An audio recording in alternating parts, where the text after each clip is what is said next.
রাতভর উত্তেজনা ও নাটকীয়তা শেষে আইনি জটিলতায় আটকে গেল হবিগঞ্জের বৈষম্য বিরোধী ছাত্র আন্দোলনের নেতা মাহাদি হাসানের জামিন।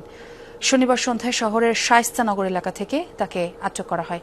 এদিকে মাহাদি হাসানকে আটকের খবর ছড়িয়ে পড়লে থানার সামনে জড়ো হয়ে বিক্ষোভ শুরু করেন বৈষম্য বিরোধী ছাত্র আন্দোলনের নেতাকর্মীরা। পরে পরিস্থিতি নিয়ন্ত্রণে ঘটনাস্থলে যায় সেনাবাহিনী। এর আগে বৃহস্পতিবার রাতে শায়েস্তাগঞ্জ সদর ইউনিয়ন ছাত্রলীগের সহসভাপতি এনামুল হক নয়নকে আটক করে পুলিশ। শুক্রবার তাকে জুলাই যোদ্ধা দাবি করে ছাড়িয়ে নেয় বৈষম্য বিরোধী ছাত্র আন্দোলনের মাহাদি হাসান। এ সময় ওসির সাথে বাকবিতণ্ডার এক পর্যায়ে 2024-এ বানিয়াচং থানা পুড়িয়ে দেয়া ও এসআই সন্তোষকে আগুনে জ্বালিয়ে দেওয়ার কথা বলেন তিনি।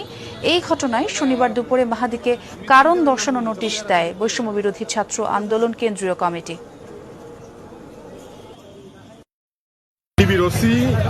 একদল ঢুকেন আমার বাসায়, কোনো ওয়ারেন্ট দেখার নাই, কোনো কোর্ট অর্ডার দেখার নাই, জাস্ট ফেস্টামলের মতো যেভাবে আগে নিয়ে যেত সেভাবে নিয়ে গেছে। আমাদের বিপ্লবের অগ্রনায়ককে কোথায় রাখা হচ্ছে আমরা তাকে এক মুহূর্তের জন্য দেখতে চাই।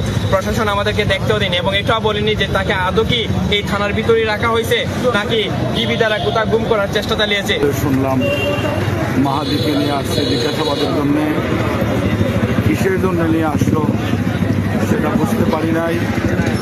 মাহাদি জীবন বাজি রেখে দেশের দুর্নীতি বন্ধের জন্যে লেখাপড়া বাদ দিয়েও সে আন্দোলন করছে।